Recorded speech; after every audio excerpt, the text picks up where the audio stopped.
মিশিগানে প্রবাসী বাংলাদেশিদের অংশগ্রহণে অনুষ্ঠিত হলো এক ব্যতিক্রমী ইফতার মাহফিল।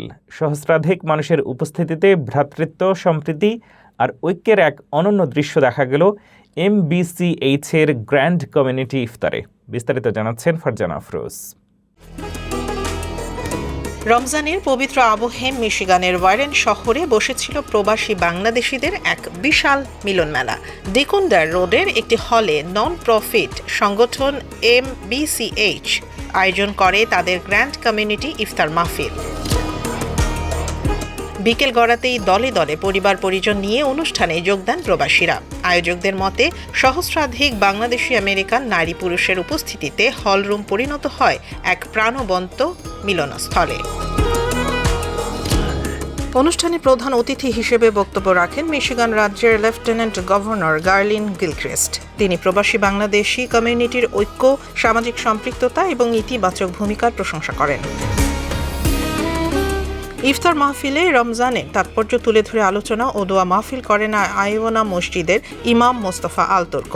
রমজানের ফজিলত ও আত্মশুদ্ধির গুরুত্ব নিয়ে বক্তব্য রাখেন আল ফালাহ মসজিদের ইমাম হাফিজ রায়হান উদ্দিন, আল ইহসান মসজিদের ইমাম ফখরুল ইসলাম, দারুল উলুম মিশিগানের ইমাম তাজ উদ্দিন সহ অন্যান্য ইসলামিক স্কলাররা।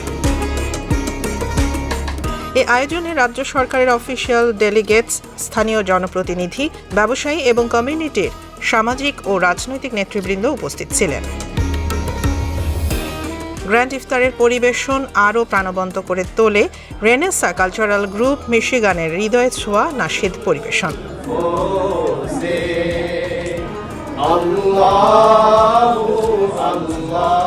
ইফতারে অংশ নিয়ে উষ্ণ অভ্যর্থনায় উচ্ছ্বাস প্রকাশ করেন আগত অতিথিরা। এমন বৃহৎ, সুশৃঙ্খল ও তরুণ নেতৃত্বের আয়োজনের জন্য MBCH টিমকে ধন্যবাদ জানান তারা। সমাপনী বক্তব্যে MBCH বোর্ডের হেড দেলোয়ার আনসার বলেন, এ ধরনের আয়োজন কমিউনিটির মধ্যে ভ্রাতৃত্ব, মানবতা ও সহমর্মিতার চেতনা আরও শক্তিশালী করবে।